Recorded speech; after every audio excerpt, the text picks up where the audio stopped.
So recently you may have seen me talking about the PS5 version of Wuthering Waves. Now this is a new version of the game announced by WuWa Games, and it was literally just the other day. They said, "Dear Rovers, we're excited to announce the PS5 version of Wuthering Waves is now officially in development." And in previous videos I talked about some hints of this happening, and then obviously we came all the way up to the official announcement. But there's one important thing that we were definitely all waiting for, and that was for the playtesting for the PS5 version, because also in this announcement, which they haven't actually included it in this tweet, was going to be showcased at the China Joy Festival in Shanghai, which is pretty much an area where they all showcase games and stuff coming to PlayStation, and I think also some other consoles. And yeah, pretty much they were going to be showing off their new PS5 version of the game. And I think China Joy is still currently going on at the time of recording, but they've already given us our first look at Wuthering Waves on PS5. Let's just say it looks very, very, very good. But before I get into this video, don't forget to leave a like and subscribe if you enjoy it, and also go over to GamerSubs and use my code KAZA, where you can get yourself a ton of tubs and cups. And they've actually got an event going on where you can get a free gift alongside any tub that you buy, which is just honestly great, with the tier 1 being a free shaker, which is just amazing. So I definitely recommend you guys go check that out, and obviously use my code KAZA whenever you do that. And yeah, that link will be down in the description. But let's get back into the video.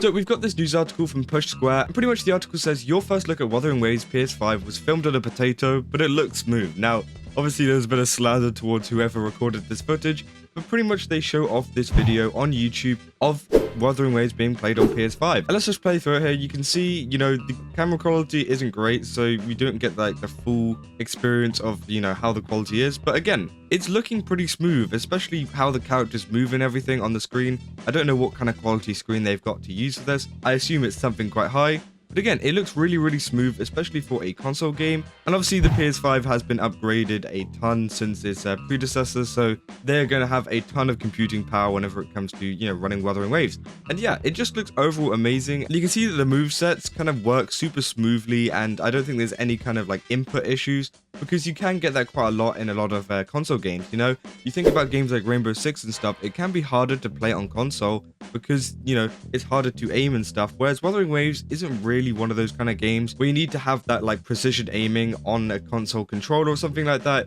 You can just kind of, you know, press some input and it'll be alright. Yeah, overall the PS5 version of the game looks really, really nice, and I think that a lot of people are very excited for it. I mean, in the past videos that I've made on this, tons of people are saying they're super excited for it to come over to PS5, and also they're hoping that it will come over to other consoles, which I said probably won't happen, seeing as Xbox kind of stay away from gacha games and Nintendo also stay away from Chinese made games. But who knows, maybe we'll see something in the future. And we still haven't had any news on the PS4 version either, so again, we're gonna have to wait and see what kind of happens with that, because I know there was a lot of the comments saying that, you know, why'd there be a PS4 version? Who really cares about PS4 anyways? It's a super old console. I mean, it's like 10 years old or something like that. But to be honest, in my opinion, I think it would just be better to have it overall, because at least you've got that option there. Like, no one's saying that you have to play the PS4 version of Wuthering Waves or anything like that. And no one's saying it has to run good either. I'm not expecting it to run super well on PS4. As they said, the graphics will be, you know, just above mobile. So it's going to be nothing like extremely special, but at least it's there for the people that do use PS4, and, you know, it will just increase the players overall,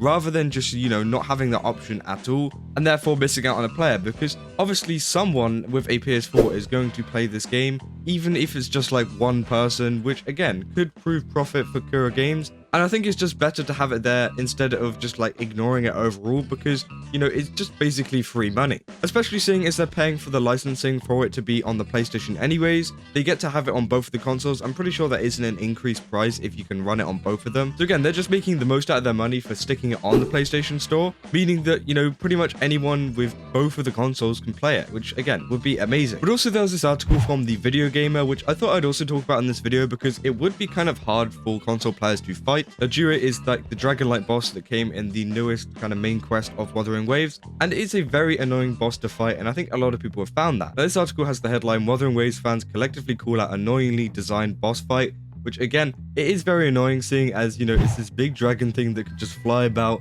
and just like kind of evade you all the time, which can be annoying, but especially whenever you're trying to farm materials. Obviously it's fine if you're playing the main quest and, you know, just enjoying the boss fight, but whenever you're just like solely trying to fight it so you can get the materials out of it, you want it to be done as quickly as possible. And it's kind of annoying whenever you got this whole thing that like evades you all the time, and there's no really good like lock-on features that let you, you know, attack it kind of consistently. And apparently a lot of people have been very annoyed with this, and obviously it will get even worse if, you know, people are playing on PlayStation 2, because it's hard enough fighting it on something like PC, and I guess it's probably even harder to fight it on mobile. Imagine trying to fight it with a console controller. I think that would be absolutely terrible. and I really hope that they do fix this boss because, again, it's just not really fun to fight at all. So apparently there's a lot of people on r/Wuthering Waves saying, am I fighting Jure wrong, or is his fight really just annoyingly designed? And then the post explains, I'm not talking about the difficulty here, but more on how you fight him. How am I going to deal damage to this flying worm if he keeps flying and landing several meters away from me for a short amount of time? And that's completely true. I mean, I've been farming a lot of Jure stuff recently, especially for Changli, and it's just been really annoying just to even get a hit on him so that I can actually, get the rewards from him. It's really annoying and it takes forever to do. Now, no one's saying that the boss is hard or anything. I think it's just mainly how it's designed and how it overall moves, because it's just, yeah, again, you can't consistently get hits on it, which is just incredibly annoying. Now, also, there were a few people in the comments, giving their kind of opinions and also giving some strategies to take it down, saying stuff like, don't press any direction when the fight starts and switch to a different character. It instantly teleports you to him. I've had it happen too during the middle of a battle when quick switching with a Kalchara team. After that, as he said, watch for the grapple.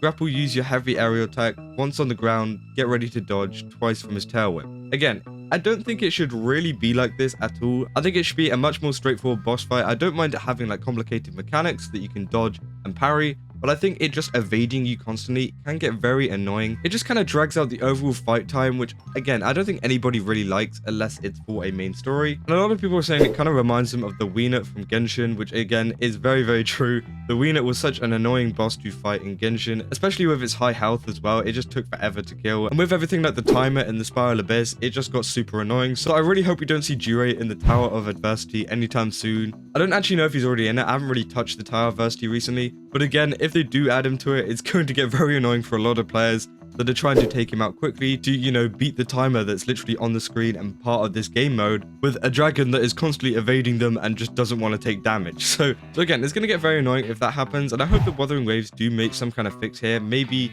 that's just making the dragon stick around for longer or teleporting less around the map and just moving in the air less. But just overall, I think the footage from the China Joy Festival is amazing. I can't wait to see more of it and see it actually, roll out on the PS5 because it really does look good.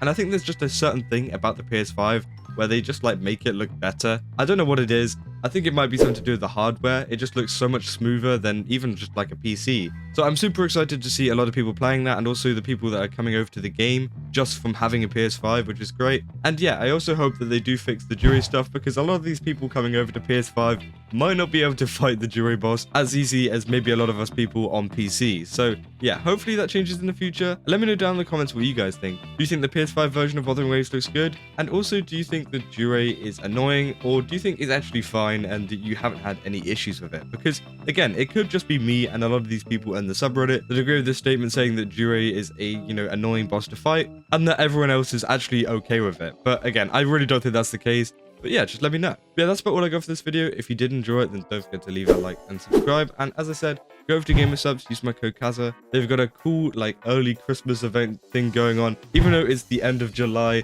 it's kind of cool. They're giving away a ton of free stuff, and they just want an excuse to give away a ton of free stuff. So I definitely recommend going to check them out. And yeah, obviously use my code because you can get yourself 10% off. Yeah, that's about all I got for this video, and I will see you in the next one. That's all. See ya.